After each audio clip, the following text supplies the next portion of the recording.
Halo Sobat Bepom, kembali lagi di Bisik Bepom, bincang asik bareng Bepom.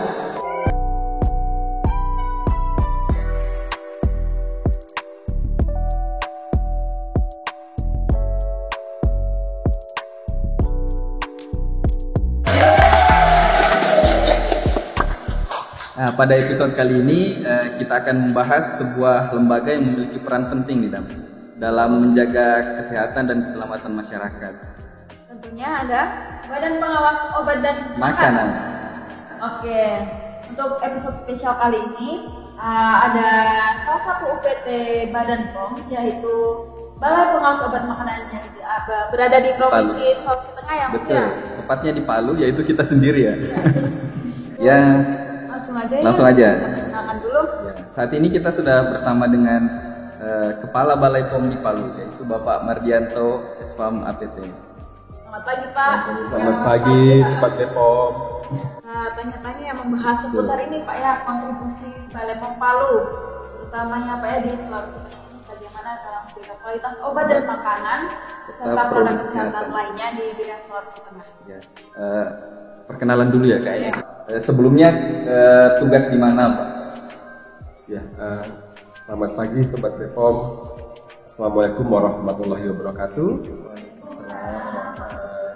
Perkenalkan, saya Mardianto, Sarjana Farmasi Apoteker, selaku Kepala Balai POM di Palu di Provinsi Sulawesi Tengah ya. Sebelumnya saya bertugas di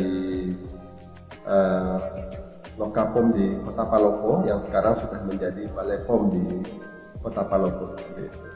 Dan sebelumnya saya sebenarnya diangkat sebagai aparatur sipil negara di Badan Pengawas Obat dan Makanan, tepatnya di PT Badan POM, yaitu di Provinsi Sulawesi Pulau Riau, yaitu Balai POM di Batam. Sudah lumayan panjang ya berarti perjalanannya. Berarti mulai tahun berapa Pak mulai mengabdi di Badan POM? Ya, alhamdulillah saya sebagai aparatur sipil negara itu sejak tahun 2008 ya. Jadi diangkat sebagai ASN Badan POM, NIP-nya 2008 ya. Jadi kurang lebih saya 10 tahun di Balai POM di Batam, terus saya diberikan tugas ataupun amanah sebagai Kepala UPT Lokapom di Kota Tanjung Pinang kurang lebih 2 tahun setengah. Setelah itu di rotasi lagi ya, dipindah lagi ke Lokapom di Kota Palopo tadi yang saya sampaikan, yang sekarang sudah menjadi Balai POM di Kota Palopo kurang lebih 2 tahun setengah juga, dan alhamdulillah sekarang sudah diberikan amanah lagi sebagai Kepala Balai POM di Palu di Sulawesi Tengah kurang lebih sudah 1 tahun 5 bulan ya, sejak September 2020. 2008 ya Pak ya, itu saat itu kita baru apa ya? Baru SD saya kayaknya Pak. Oke, berarti Bepom ini sangat ini ya Pak ya, berpengaruh ya Pak ya di perjalanan menuju Bapak Mardianto ya Pak ya. Ya, karena memang saya berkarir sebagai ASN atau setelah saya selesai dari bangku perkuliahan ya, pendidikan itu memang saya kurang lebih hanya setahun berkarir di apa ya istilahnya sebagai honorer di pemerintah daerah di daerah saya di pendidikan, dan setelah itu saya langsung bergabung sebagai ASN di Badan Pengawas. Kurang lebih sudah hampir 18 tahun ya berarti. kita baru lahir kemarin ya. Kita 18 tahun gitu. Ya, langsung saja ini. Kita tanya-tanya tentang Bepom. Bepom itu apa sih? Gitu. Namanya, kepanjangannya apa? Kan di masyarakat ada yang masih menganggap Bepom itu apa ya? Bepom, ada yang bilang. Kayak masih awam begitu, ada yang belum tahu, begitu viral baru disebutkan Bepom, padahal belum tahu apa itu Bepom sendiri dan tugas-tugasnya. Ya, memang perlu ya kita memperkenalkan kembali ataupun rebranding Badan POM seperti itu ya. Sesuai dengan Perpres nomor 80 tahun 2017 tentang Badan Pengawas Obat dan Makanan yang disingkat dengan BPOM. Ini yang sering salah orang kadang ini ya. Disingkat dengan BPOM, jadi merupakan lembaga pemerintah non kementerian yang menyelenggarakan urusan pemerintahan di bidang pengawasan obat dan makanan. Jadi tadi kalau ditanya sering disingkat, memang orang banyak agak keliru seperti itu ya. Jadi Badan Pengawas Obat dan Makanan itu disingkat dengan BPOM atau sering sekali orang bilang badan. Karena ada yang nyebutnya BPOM, ada BBPOM, ada yang lain-lain. Lain-lain. Belum tahu apa itu tugasnya, apa itu Pak. Kadang obatnya ini disalah maksudkan Pak, obat dan makanan itu apa sendiri yang menjadi cakupan obat dan makanan itu. Karena di TikTok itu Pak, terutama saya sendiri sekali melihat itu bahwa ada kayak produksi genteng Pak, di komen, di mana ini BPOM, di mana itu BPOM, terus produksi apa, misal yang bukan produk makanan sendiri tapi BPOM disuruh mengawasinya. Jadi apa Karena mengandung bahan berbahaya ya. Kurang bersih lah produksinya. Jadi cakupan obat dan makanan itu apa Pak? Ya memang kenapa namanya atau nomenklaturnya itu Badan Pengawas Obat dan Makanan. O-nya O besar ya. Jadi sebenarnya itu kalau O-nya besar itu berarti obat itu ada bahan obat, ada obat ya, ada juga kosmetika, suplemen kesehatan, ada obat kuasi, dan juga yang terbaru dulunya namanya obat tradisional, sekarang berubah menjadi obat bahan alami. Seperti itu. Jadi obat itu tidak hanya obat saja, tapi di situ ada tadi kosmetika, suplemen kesehatan, obat alam, kuasi ya, seperti itu.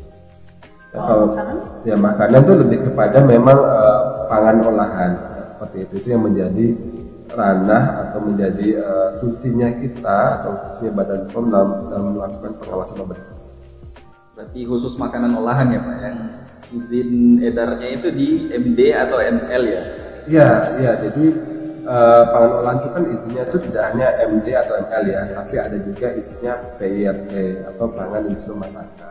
Tapi yang menjadi legasi dari kita itu adalah kita mengeluarkan izin edar untuk produk MD dan ML. Seperti itu. Berarti perlu ditekankan ya, berarti makanan olahan gitu, yang sudah melalui proses pengolahan gitu. Bukan yang beras langsung BPOM mana? Baik kemarin ya Pak ya, bukan ikan segar yang jadi pengawasannya Pak ya, tapi maksudnya yang olahan yang sudah mengalami pengolahan. Mungkin karena di masyarakat pemikirannya obat dan makanan kan banyak ya, berarti makanan harus kita awasi. Tapi ternyata makanan yang diawasi oleh BPOM itu hanya sebatas makanan olahan. Berarti kalau untuk makanan segar bukan di ranah kita ya Pak? Jadi memang sudah ada ya, ada undang pemerintah daerah di situ juga diatur dan disebutkan mana yang menjadi ranahnya kementerian ataupun lembaga terkait seperti itu. Memang kalau di pangan ini kan banyak sekali. Pangan itu ada pangan olahan, ada pangan segar. Nah, pangan segar ini ada yang pangan segar asal hewan, asal tumbuhan. Nah, itu ada lembaga ataupun kementerian yang memang menangani atau mempunyai fungsi dalam melakukan pengawasan. Itu juga ada namanya pangan siap saji seperti itu. Jadi kita melakukan pengawasan, tapi ada poin-poin ataupun titik beratnya di mana seperti itu. Tapi secara umum untuk pangan olahan Badan POM melakukan pengawasan.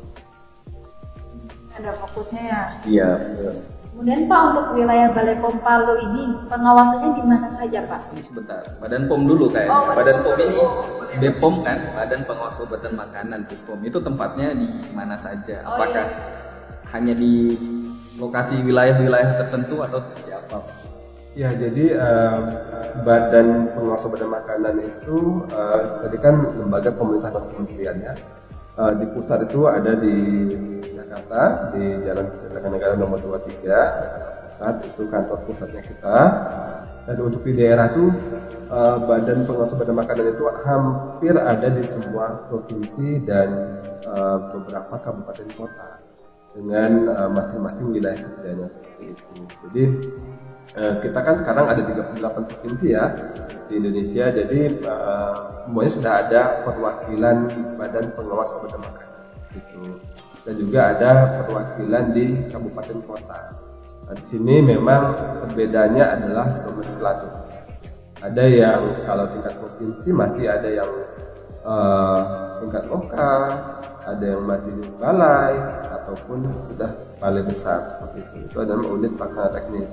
Kenapa memang masih ada perbedaan gitu ya? Seperti kita lihat beberapa provinsi baru gitu yang di teman-teman kita di Papua ya, itu di Papua Tengah atau Papua Selatan, Papua Barat Daya, itu kan masih klasifikasinya Lokapom seperti itu. Ini mungkin nanti secara bertahap klasifikasi ditingkatkan ya. Berarti bisa dibilang Badan Pengawas Obat dan Makanan ini ada di seluruh wilayah Indonesia ya, Pak? Iya, betul sekali. Jadi di Indonesia itu kalau UPT-nya atau unit pelaksana teknisnya itu kurang lebih ada 76. Itu 76 itu di 38 provinsi dan kabupaten kota dengan wilayah masing-masing tadi. Wilayah kerja masing-masing ya kurang lebih ada 23 balai besar, 30 balai dan 23 lokapom seperti itu. Hanya 76 ya. Coba nanti Sobat Bepom cari mana balainya atau lokanya yang ada di kota Sobat Bepom. Boleh komen-komen nanti ya, di komentar, di kolom komentar. Terus lanjut Mas yang tadi sempat tertunda pertanyaan saya ya. Iya, silakan. Gimana pengawasan wilayah Balai POM di Palu sendiri? Ya, jadi di Sulawesi Tengah sendiri ada 2 UPT Badan POM ya, atau ada 2 unit pelaksana teknis dari Badan Pengawas Obat dan Makanan. Itu Balai POM di Palu dan Lokapom di Kabupaten Bangka. Di mana Balai POM di Palu itu wilayah kerjanya ada 1 kota dan 8 kabupaten seperti itu ya. Tapi secara ini kita sebagai koordinator wilayah provinsi seperti itu. Sementara kalau Lokapom di Kabupaten Bangka itu ada 4 kabupaten.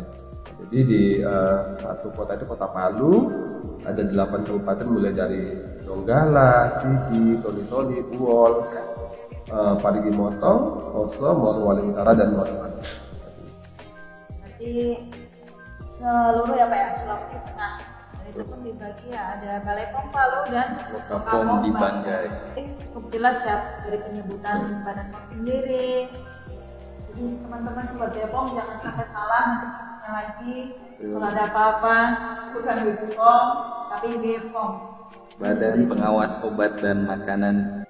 Nah, selanjutnya nih Pak, Bepom ini kan mengawasi obat dan makanan. Bentuk pengawasannya itu seperti apa sih Pak? Tugas fungsinya Bepom itu apa saja? Ya, jadi memang di Perpres 80 tahun 2017 disampaikan bahwa tugas dari Badan Pengawas Obat dan Makanan adalah menyelenggarakan tugas pemerintahan di bidang pengawasan obat dan makanan sesuai dengan peraturan undang-undangan seperti itu. Bagaimana dengan UPT, unit pelaksana teknis Badan POM gitu ya, seperti Balai POM di Palu? Kan kita sebagai unit pelaksana teknis, pastinya tugas kita menyelenggarakan tugas teknis operasional di bidang pengawasan obat dan makanan di wilayah kerjanya masing-masing. Dengan wilayah kerja kita tadi ada kurang lebih 1 kota dan 8 kabupaten kota. Pengawasan di UPT Balai POM Palu itu sendiri apa saja Pak bentuknya? Ya, memang tugas pasti ada fungsi ya seperti itu. Jadi dengan tugas teknisnya, fungsinya tuh kita lihat mulai dari tadi ada pemeriksaan, termasuk juga sertifikasi di sini ya. Jadi ada fungsi pengujian, juga ada fungsi di infocom, ada fungsi di penindakan. Ini adalah fungsi teknis yang ada di kita, seperti itu, yang ada di Badan Pengawas Obat dan Makanan. Kalau kita kupas satu persatu, sebenarnya fungsi kita itu yang pertama memang harus menyusun rencana, program dan anggaran di bidang pengawasan obat dan makanan itu sebagai dasar ya, kita bisa melaksanakan fungsi kita seperti itu.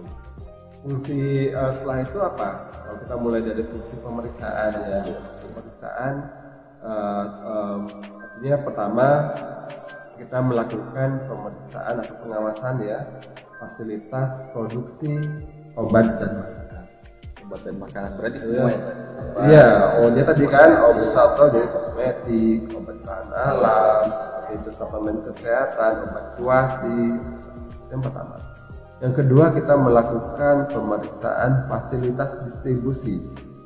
Ya, tadi produksi, sekarang distribusi obat dan makanan, termasuk fasilitas pelayanan kefarmasian. Seperti apa? Apotik, ya, toko obat, rumah sakit, klinik, itu adalah fasilitas dan farmasi. Terus kita juga melakukan apa kalau bicara pengawasan? Kita juga melakukan sertifikasi, ya, baik itu sarana dan produk.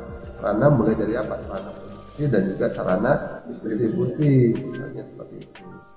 Terus yang ketiga, yang keempat ya, kita juga melakukan sampling, ya, sampling obat dan itu bentuk dari pengawasan juga, pemeriksaan seperti itu.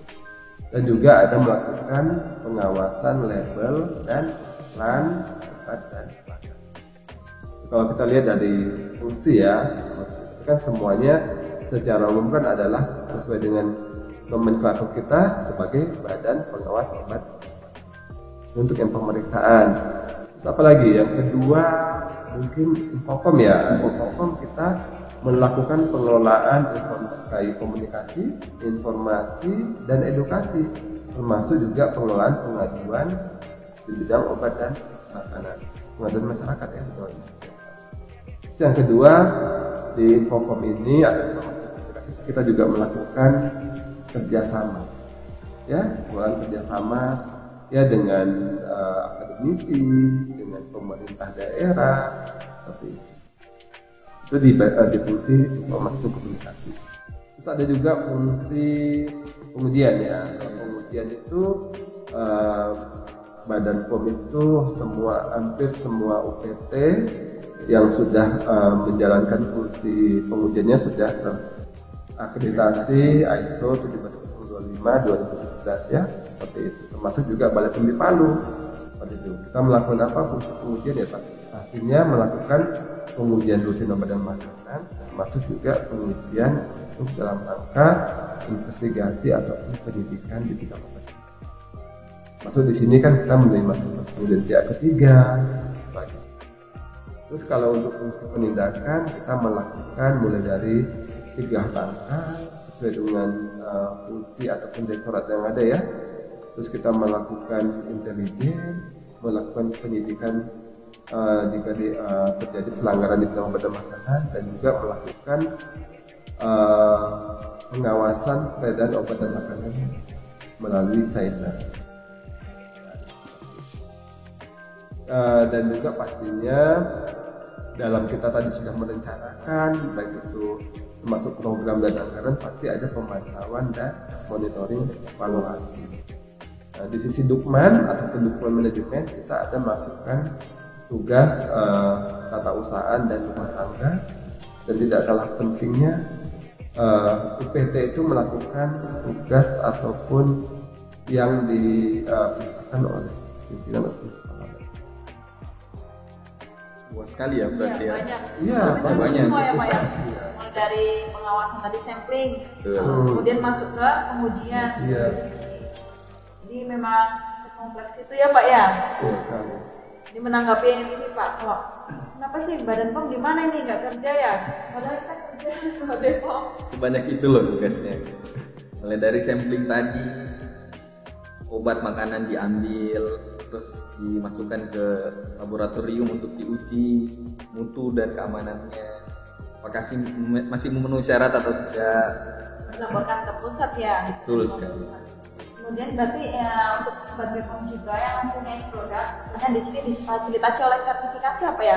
Ada tim sertifikasi untuk membantu obat BPOM dalam registrasi produk olahannya, bahan olahan bisa jadi komoditi obat tradisional atau yang lainnya Pak ya. Betul sekali. Juga basicnya kalau pengawasan membina ya Pak ya. Bukan untuk ini ya Pak yang mencari kita kesalahan. mengedepankan fungsi pembinaan seperti itu. Jadi memang tapi kan di sisi lain kita juga ada fungsi pendidikan, karena adanya pelanggaran di bidang obat dan makanan. Memastikan sebagai POM kalau mempunyai produk yang sewajarnya begitu. Pasti jangan overclaim atau yang lainnya ya. Betul sekali, atau campur-campur. Iya, malah sembarang dicampur begitu. Jangan sebagai POM ya. Bagaimana BPOM sendiri Pak dalam menjamin keamanan produk obat dan makanan di wilayah Sulawesi Tengah? Karena mengingat wilayah Sulawesi Tengah ini sangatlah luas, dari atas ke bawah ya Pak ya, perbatasan Gorontalo hingga ke Morowali ya Pak ya. Itu bagaimana Pak? Nah, pastinya kita melakukan tugas dan fungsi kita secara optimal. Seperti itu. Itulah bagaimana bentuk kita mengawal keamanan obat dan makanan. Dengan kita melakukan tugas fungsi kita secara optimal, saya yakin ya kita bisa mengawal apa yang menjadi harapan bahwa obat dan makanan itu bisa aman, beredar di masyarakat, tidak membahayakan bagi kesehatan dan sebagainya. Berarti apakah pengawasan itu meliputi seluruh wilayah kerja tadi ya? Jadi sampling, terus obat dan makanan dari wilayah-wilayah itu harus kami uji dan kami harus pastikan keamanannya. Ya harus. Jadi memang wilayah kerja itu kan harus kita kawal. Ya. Jadi memang pengawasan kita memang harus mencakup semua wilayah kerja kita. Dengan harapan bahwa pengawasan kita itu kan berbasis risiko. Jadi mulai dari pemeriksaan tadi sarana, ya, terus kita melakukan sampling, kita lakukan pengujian di laboratorium, termasuk kita melakukan kegiatan komunikasi, informasi dan edukasi. Terus kalau ada pelanggaran di bidang penguasaan makanan, kita melakukan proses penyidikan dan sebagainya. Ya. Ini kita mengawal semua wilayah kerja kita seperti itu. Jadi memang semua wilayah kerja harus kita lakukan pengawasan secara. Mantep banget itu. Berarti Sobat Bepom nggak perlu khawatir ya. Obat dan makanan yang beredar di wilayahnya itu pasti kami berusaha untuk menjamin keamanannya ya. Setahu saya Pak ya provinsi kabupaten kerja itu Bual ya Pak ya, lebih dari 500 kilo. Apakah kita juga ke sana Pak begitu? Pasti karena menjadi wilayah kerja kita punya tanggung jawab untuk melakukan pengawasan obat dan makanan di sana. Jadi memang tantangan itu ada ya, karena dengan wilayah kerja yang luas dan sebagainya. Tapi bagaimana tantangan itu bisa kita menjadi ini kita untuk kita bisa melakukan tugas fungsi kita secara optimal. Berarti juga ini kan sudah Ramadan ya Mas ya, bulan Ramadan ya Pak ya. Bagaimana apa saja Pak kegiatan Bepom yang menjadi kegiatan Bepom dalam bulan Ramadan ini? Ya, memang dalam rangka menyambut ataupun selama menyambut dan selama pelaksanaan bulan suci Ramadan termasuk juga ada penyambut Fitri ya. Badan POM itu punya program pengawasan namanya intensifikasi pengawasan pangan olahan. Yang mana pengawasan ini memberikan untuk memastikan bahwa pangan olahan ya yang beredar di masyarakat atau yang diperjualbelikan atau yang akan dikonsumsi oleh masyarakat itu aman dan bermutu seperti itu. Di sini pengawasan kita termasuk juga ini pengawasan taktil dan sebagainya.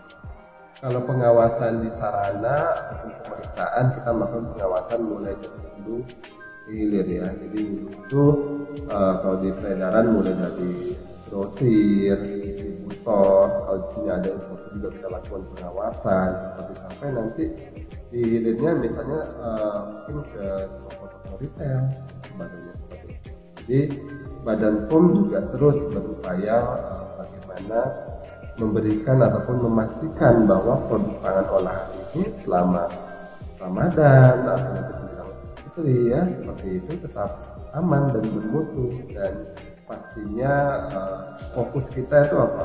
Pengawasan kita selama Ramadan ini pasti sesuai dengan pola konsumsi masyarakat ya, dengan biasanya itu Ramadan kan banyak permintaan ya seperti itu. Jadi kita fokus pengawasan kepada pangan-pangan yang kita curigai ataupun pangan-pangan yang mungkin ilegal, pangan yang kadaluarsa ataupun kemasannya sudah rusak. Itulah menjadi fokus pengawasan kita. Dan memang pengawasan kita dengan kondisi sekarang ya tadi dengan wilayah kerja yang luas seperti itu, kita pengawasan juga prioritas ataupun berbasis risiko seperti itu. Misalnya kita temukan kita punya track record nih bahwa tahun pemeriksaan sebelumnya itu ditemukan pangan-pangan kadaluarsa di sarana A. Mungkin di tahun ini kita akan lakukan pengawasan lagi untuk melihat kembali apakah kepatuhan dari si sarana ini apakah sudah baik ataukah masih dibutuhkan seperti itu. Takjil, Kecil. makan yang dijual di retail. Takjil ini biasanya apa ya, jajanan-jajanan yang warnanya mencolok merah atau yang kenyal-kenyal begitu, Iya. rawan dengan cemaran. Apalagi Ramadan ini kan banyak apa ya, pedagang-pedagang baru bermunculan. Kita nggak tahu proses olahannya kayak seperti apa. Ternyata diawasi juga ya, Pak. Iya. Nah tadi ya produk rusak itu, kategori produk rusak itu bagaimana Pak? Misal kaleng atau yang produk apa? Ya, kalau rusak itu kan kemasannya yang rusak ya, karena kan tahunya kan dari luar, gitu ya, dari casingnya lah seperti itu. Kalau kemasan rusak kan banyak, ya kalau yang kaleng peok dan sebagainya. Misalnya kalau yang pot dan sebagainya mungkin ada bocor halus dan sebagainya seperti itu, atau sudah robek, ya sudah menggigit semut dan sebagainya. Itu adalah bentuk dari atau indikator dari kemasan itu sudah rusak. Artinya kalau kemasan sudah rusak, tangan olahan itu tidak bisa lagi dikonsumsi, ya, untuk diperjualbelikan, maksudnya tidak diperjualbelikan lagi. Sobat Bepom yang mau mungkin bikin kue kering begitu, beli susu kental manisnya atau menteganya itu dalam kemasan kaleng dan sudah peok, tolong jangan dibeli ya Pak ya, berarti apa ya, karena itu takutnya sudah rusak dan kontaminasi nanti tidak bagus kan. Jadi yang kemasannya masih utuh, kalau tersegel masih tersegel, kalau kaleng tidak peok. Dan Mas Farid selanjutnya berarti ini ya tantangannya sebenarnya besar ya di bulan Besar Ramadan sekali. ini apa ya? Tugas tidak libur ya, maksudnya selama bulan Ramadan Bepom pun tetap melakukan pengawasan, bahkan lebih intens. Jajanan-jajanan, takjil, Kita lagi kan hari raya, Raya, beli raya. sirup, beli yang beli minuman roti. kaleng, makanan kering, juga diawasi dengan ketat. Oh ya Pak, satu pertanyaan dari saya Pak, bagaimana jam operasionalnya kantor Bepom sendiri? Ini kan di Palu ya Pak ya, di tengah kota di Jalan Undata nomor 3. Ya, Kota belum Palu. tahu tuh, belum tahu. Sobat Bepom yang belum tahu, kantor Bepom Palu itu ada di Jalan nomor 3, Barat Palu Besusi Timur ya. Barat, Palu. Untuk jam operasionalnya bagaimana Pak? Adakah perbedaan jam operasional hari normal dengan bulan Ramadan ini? Ya, memang dalam rangka kita menjalankan ibadah suci Ramadan dan juga pastinya tetap kita melakukan tugas kita ya sebagai ASN, itu sebagai ASN Badan Pengawas Obat dan Makanan. Jam operasional selama bulan suci Ramadan ini kita itu di hari Senin sampai Kamis itu masih sekitar jam 8 itu sampai jam 15 ya, atau jam 3 sore seperti itu. Kalau di hari Jumat kita mulai masuk jam 8 sampai jam 15.30, jam setengah 4 sore. Untuk layanannya Pak, apakah ada yang dikurangi? Tidak ada ya, tetap ya. Meskipun puasa kita tetap Iya. layani dengan penuh, sepenuh hati Pengawasnya melayani. tetap, pengujinya tetap, edukasinya juga tetap. Tugas fungsi pengawasan obat dan makanan itu ada di Badan Pengawas Obat dan Makanan. Tapi sebenarnya masyarakat bisa ikut berperan ya dalam pengawasan obat dan makanan. Kira-kira kalau peran serta masyarakat di pengawasan obat dan makanan itu bisa seperti apa sih Pak? Iya, memang kita bicara sistem pengawasan obat dan makanan itu kan ada 3 layer ya. 3 layer ya, mulai dari ada si produsen atau pelaku usaha yang tadi mengolah, memproduksi, menghasilkan obat dan makanan ya, sampai nanti juga mendistribusikan seperti itu ya, menjadikan bahwa obat dan makanan yang dihasilkan ataupun produksi itu aman, bermutu dan pasti berkualitas ya. Terus yang kedua ada siapa? Ada pemerintah, ini ada Badan POM salah satunya. Badan POM memastikan tadi bahwa tadi obat dan makanan itu aman dan bermutu. Dan yang ketiga ada peran di masyarakat ataupun konsumen seperti itu. Inilah bagaimana masyarakat atau konsumennya harus menjadi konsumen yang cerdas gitu ya.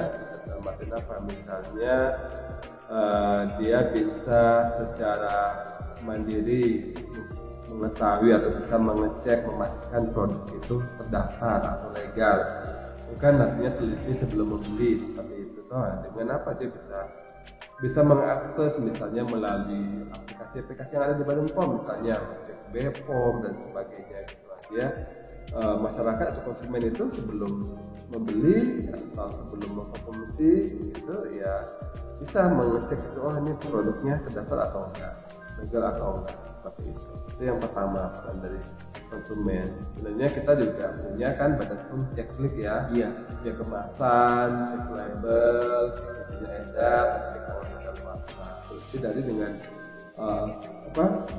konsumen atau masyarakat melakukan pengecekan legalitas atau belum membeli tadi ya dengan menggunakan cek BPOM, itu sudah bagian dari bagaimana masyarakat itu bisa berdaya seperti itu.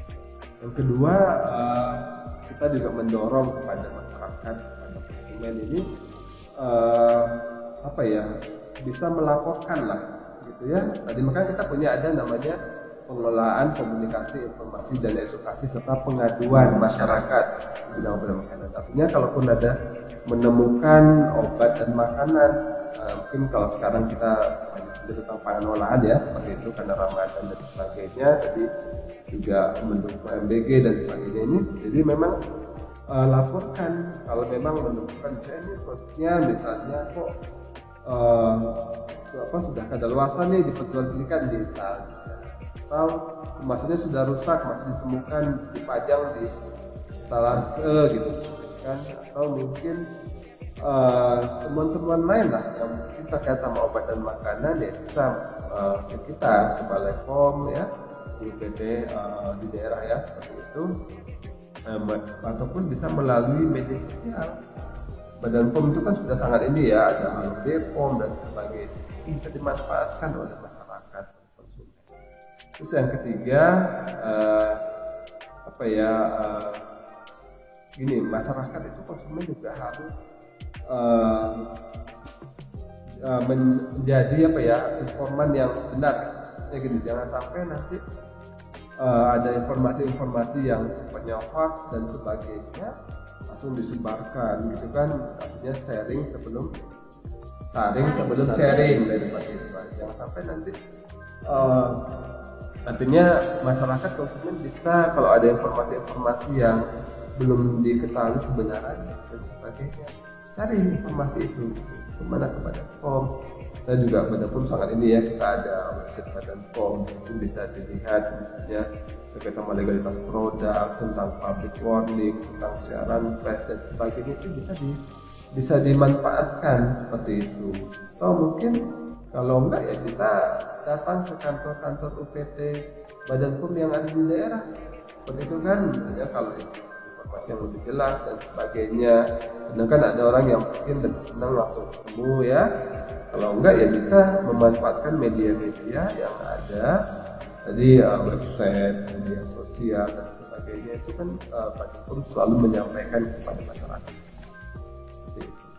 Jadi masyarakat pun atau kita konsumen harus aware sama produk yang kita pakai, keluarga kita pakai, dengan cara memastikan dulu produknya ini aman tidak dari aplikasi BPOM Mobile. Ya, BPOM Mobile. Dan juga betul kata Pak Hardianto tadi ya, kita sebagai masyarakat jangan langsung sharing informasi yang belum tentu kebenarannya.